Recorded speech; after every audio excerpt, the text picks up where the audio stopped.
So I don't really say this too much anymore. I'm trying to get away from this. I'm trying to not say it, but when it's appropriate, when it's warranted, I gotta say it. So I'm gonna go ahead and say it. Anthony Joshua and Hamza Shiraz. Exposed! Yes, both of them got exposed. I don't care if they both won their fights. It is possible to win a fight, but have a performance, or in this case, performances, where you get exposed. And I think the E word is very appropriate for both Anthony Joshua and Hamza Shiraz. So we'll start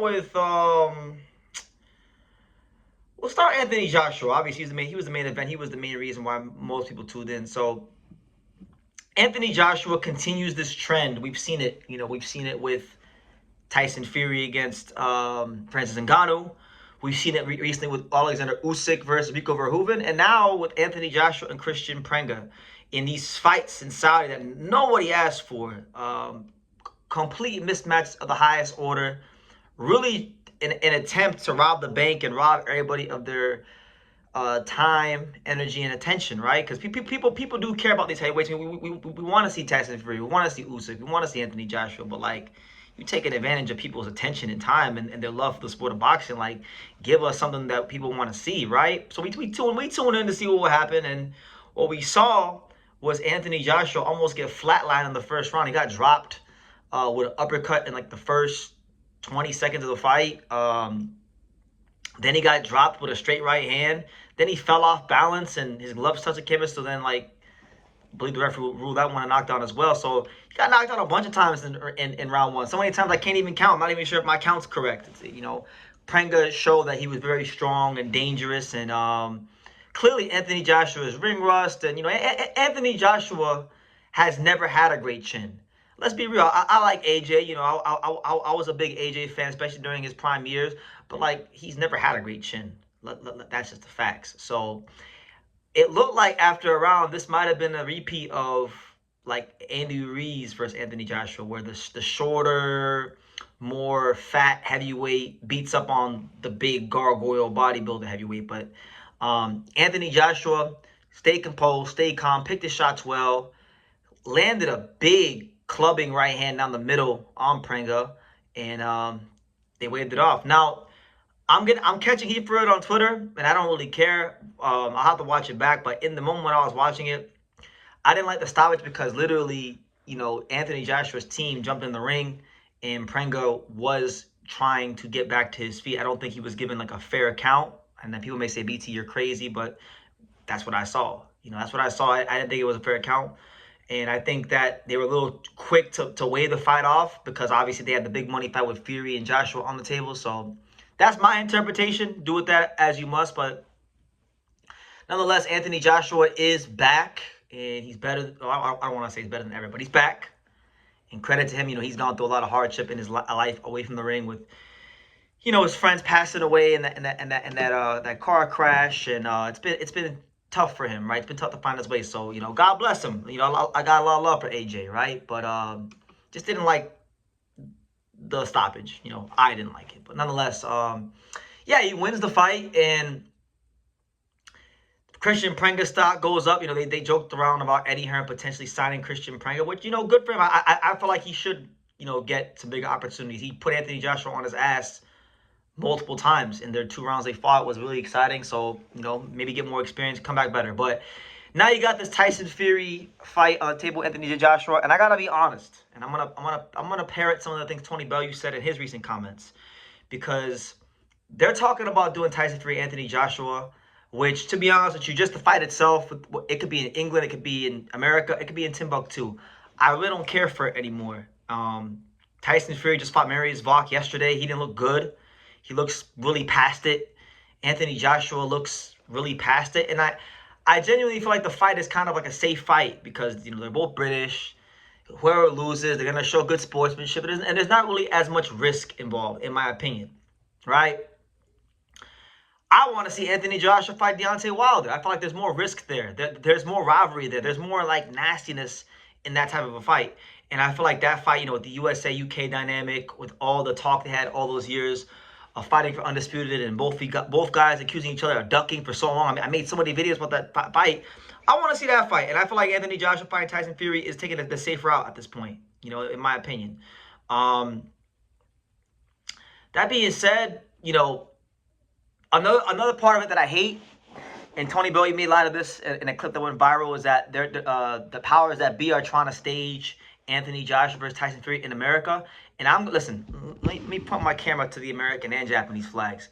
I speak on behalf of all Americans, all right, or the majority of American sports fans and boxing fans, when I say that the consensus is that, for the most part, American sports fans don't even care about boxing like that. Let's be real. Tony Bellew is right about that. On a mainstream level, give or take 1 or 2 fights every year, most mainstream sports fans in America do not care about boxing. But I'm going to speak for the majority of us American boxing fans when I say we don't give a fuck about Anthony Joshua versus Tyson Fury. Give that to the Brits. The British boxing fans are some of the best fans in the world. These are 2 of the big names, the ambassadors for British boxing.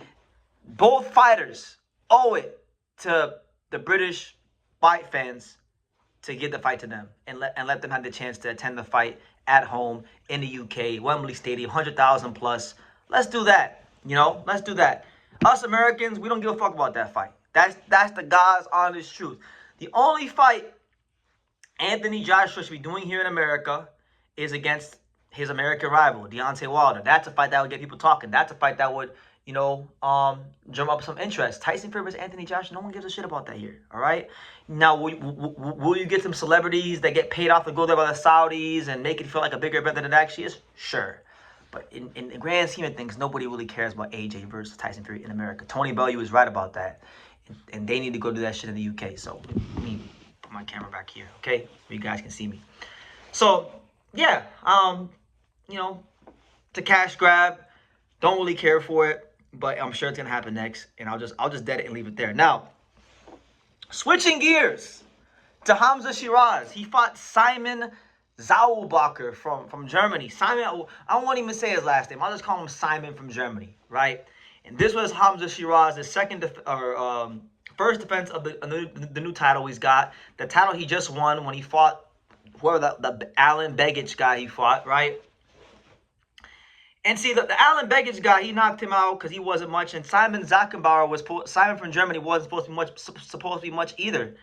And Hamza Shiraz looked incredibly flat. Hamza Shiraz showed in this fight what he's been showing in all his fights. If you really know what you're looking at and you know boxing, but which unfortunately, you know, a lot of y'all don't know boxing like you think you do.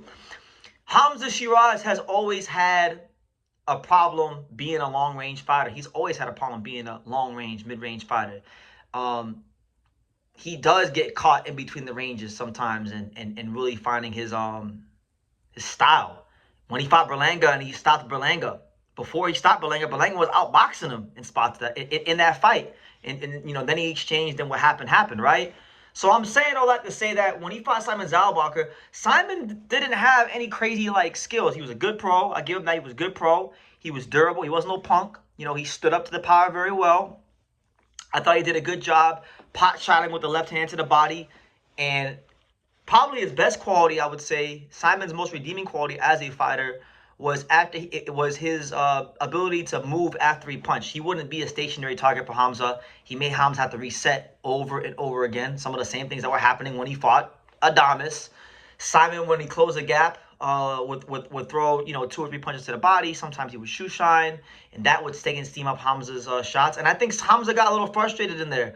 Hamza got frustrated with Simon and couldn't really figure out the range. And so around the 6th round, Hamza got up into a high guard and just tried to walk down and overpower him, right? And, Simon was able to hold his own. So he didn't win the fight. I mean, I thought Hamza won the fight. But I wasn't scoring it, but I think he definitely won. I think Simon won 4 rounds, maybe even 5 rounds. And one judge thought he won 6 rounds. So one judge scored it a draw, and the other 2 gave it 115 and 113 for Hamza. So he wins by majority decision in a very uninspiring performance. And I want to circle back to something I was just saying a week ago when I was telling you guys that Diego Pacheco was going to beat Hamza Shiraz. And a lot of y'all were like, well, no, Hamza will do this, Hamza will do that. And I'm just like, bro, Hamza is not better than Diego Pacheco. Yes, Diego Pacheco avoided him. He ducked the fight when it was there. But it was a good decision because he wasn't ready. He looked terrible against Kevin Sajo, and there was clearly some things he needed to tighten up on. Anybody who's honest knows that. And he was honest about it. And he said, okay, got with Buddy McGirt. They've tightened up some things with Buddy McGirt already, and they're going to continue tightening things up. But, like, come on, man. You stop believing Ring Magazine. He's a good fighter. Hamza's a good fighter. I like his story from, he used to, like, have a regular job. I think he used to do, like, install AC or TVs or some shit like that in the UK. He's come a long way in his life. I respect the guy. He seems like a nice guy, down to earth, fun to watch, can punch. But he's not no killer. He's a good fighter, but he's not no killer. And y'all keep believing Ring Magazine. Keep believing Ring Magazine, and you're gonna see. You're gonna continue to see. Diego Pacheco was gonna beat him when and if they fight, and very uninspiring performance tonight. Very flat. I thought Simon Zalbacher was winning the battle of positioning a lot in this fight, which is why he was able to not just go the distance, but win his fair share of rounds and have his fair share of moments. So I think, you gotta look at that fight now, Pacheco versus Shiraz, a lot. You should look at it differently if you're an honest person and you're an honest man. I don't look at it any differently because I've been telling you guys, I've been telling you what it was with those guys.